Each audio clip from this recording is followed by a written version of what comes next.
Hi,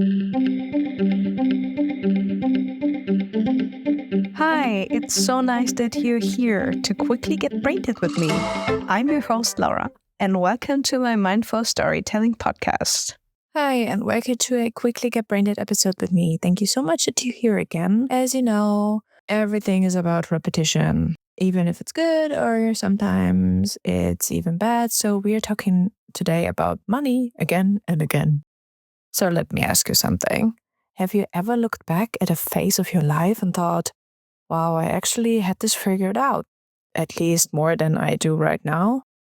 And that's exactly what happened to me with money. A short story to that, in 2023, I read a book that genuinely shifted something in me, not like overnight or in not a magical way, but more in a grounded way, because I remember sitting with it, doing some of the exercises and being productive, haha, thinking about my relationship with money differently. And honestly, I felt calmer about the whole topic.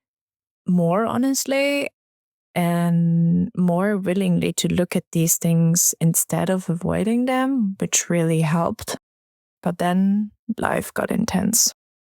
And in 2024, I was stressed a lot. It was really stressful. And 2025 didn't really slow things down either.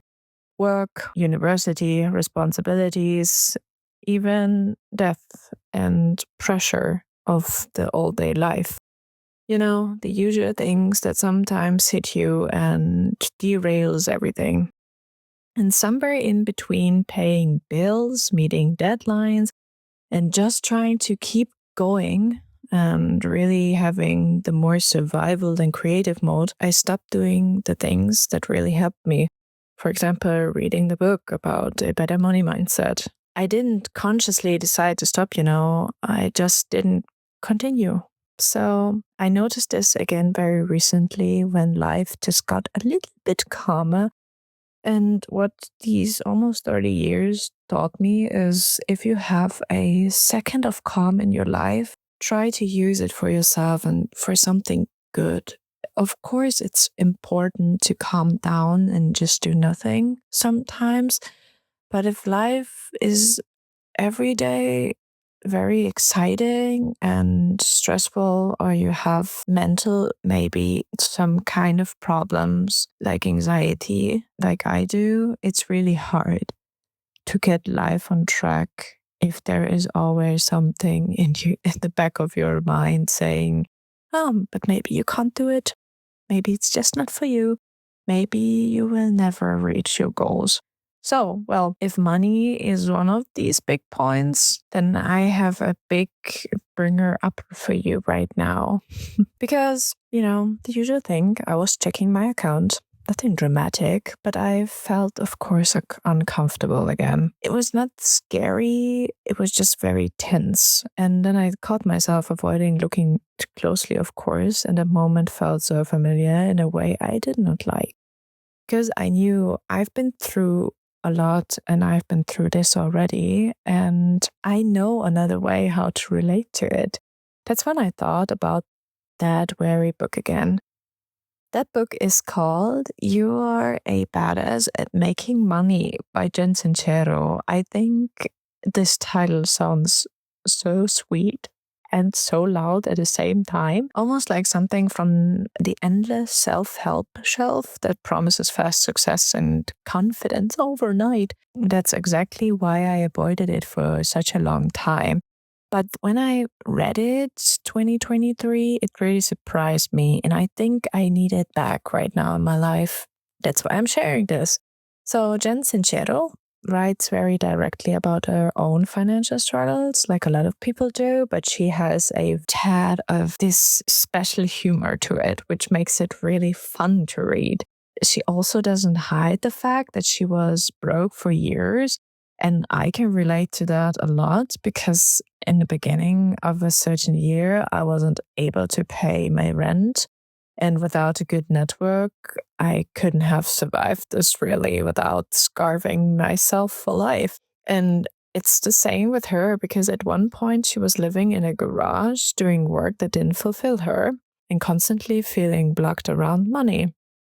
What stayed with me with this book is not the money-making part, but how she talks about thinking about money and money-making. Very early in the book, she asks a question that really hit me. For example, here it goes. If money were a person, what kind of relationship would you have with it? Do you really have to think about it long? Because I didn't. I was like, for me, that relationship would be like intense, distrustful, stressful, and I think slightly passive aggressive.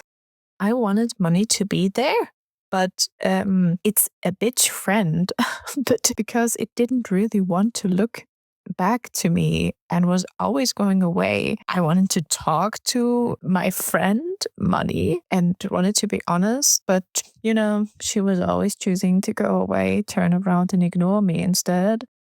And reading that made me, realize how much emotional charge I was carrying without ever naming it. So I think that really gets the gist of the book. And because I don't want to summarize everything about it, I have a short chapter I wanted to read out loud. It's really short, don't be scared. And it's one of my favorite chapters. It's called The Little Prince. I think with this chapter, you will receive a very good look into how the book feels. So here it goes. The Little Prince. The subconscious mind is like a 7-year-old prince who suddenly becomes king when his father dies. He's running around the kingdom of your adult life based on information that he gathered and processed while doing somersaults and pulling down his pants in front yard, meaning he didn't really process any of it at all. When you're born, you don't have any attitudes and beliefs about money. You arrive blank, open, game for anything. You base your truth about money on what you learn from the people around you and the experiences you have. All this information flows into your subconscious mind before your brain has matured and developed any sort of filter or analytical ability to be like, hold on a minute. Just because mom and dad fight about money all the time doesn't mean money is bad. It could mean he's jealous that she makes more than he does, or that she wants him to pay more attention to her, so she picks fights with him. When you're a kid, all this information comes in through a much simpler kid-sized perspective, meaning you take what's right in front of you and face value. So with this example, where you grew up seeing your parents fight about money, you might believe money equals fighting, equals scary, equals bad. Or the better way to say it, if I make money, I will be yelled at and unlovable. Or money scares the hell out of me because it looks like someone's about to get hit every time the topic comes up. And this information in this very basic emotional form gets lodged in your subconscious mind like a meat cleaver as the truth. And there it remains for the rest of your life unless you reprogram it, which I will show you how to do later, serving you well if it's positive and helpful, and frustrating the crap out of you if it holds you back from creating the life you desire. Here are 3 basic attributes of your subconscious. And here is where I have to stop. If this really related in any way with you, then you really should read that book. Of course, I will link everything below. So, what was this chapter about? In that chapter, I think Jen writes about none of us are born understanding money. We don't come into the world knowing what debt is, what stability means, or what abundance looks like. All of that is learned, and a lot of it is absorbed very early, often without explanation. She talks about how comments from your parents, stress around bills, school systems, and small everyday experiences slowly build beliefs in our subconscious. Believe that we rarely question later. And I don't think that we have to differ here between you had money all along or you didn't have money all along. Because she explains the subconscious very simply. What we repeat becomes familiar. and what feels familiar starts to feel true. That part found me at a very real point in my life because there were times, as I said, I couldn't pay rent, not because I was irresponsible, but because I chose to follow ideas and goals that didn't pay off immediately. Sometimes it's just like that. Were hard years, and without support from, as I said, people around me, I honestly don't know how I could have managed. But today, now I'm in a different position. I can contribute. I can support others if they need to, but that doesn't mean those old beliefs don't still show up sometimes, especially when I start practicing awareness, which I did for a long time. Why I have BRAINTED. BRAINTED is my constant reminder. It's a repetition, like going to the gym, training that one muscle, or the muscles in general. Another thing I appreciate about this book is how practical it is. It really leads you into that room where you have to do your practices. At the end of every chapter, for example, Jen includes a small recap and simple exercises, things she calls to get rich. They're not about learning more instantly. They're about noticing patterns, writing things down, and repeating new perspectives until they start to feel less foreign and less unknown.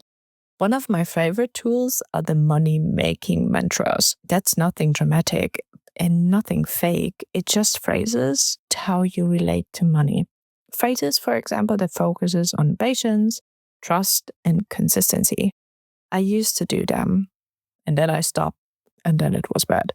So this episode is my way of reminding myself and you to start again. And just for you to get a feeling for this, I know it's really hard to understand sometimes if you don't have an example.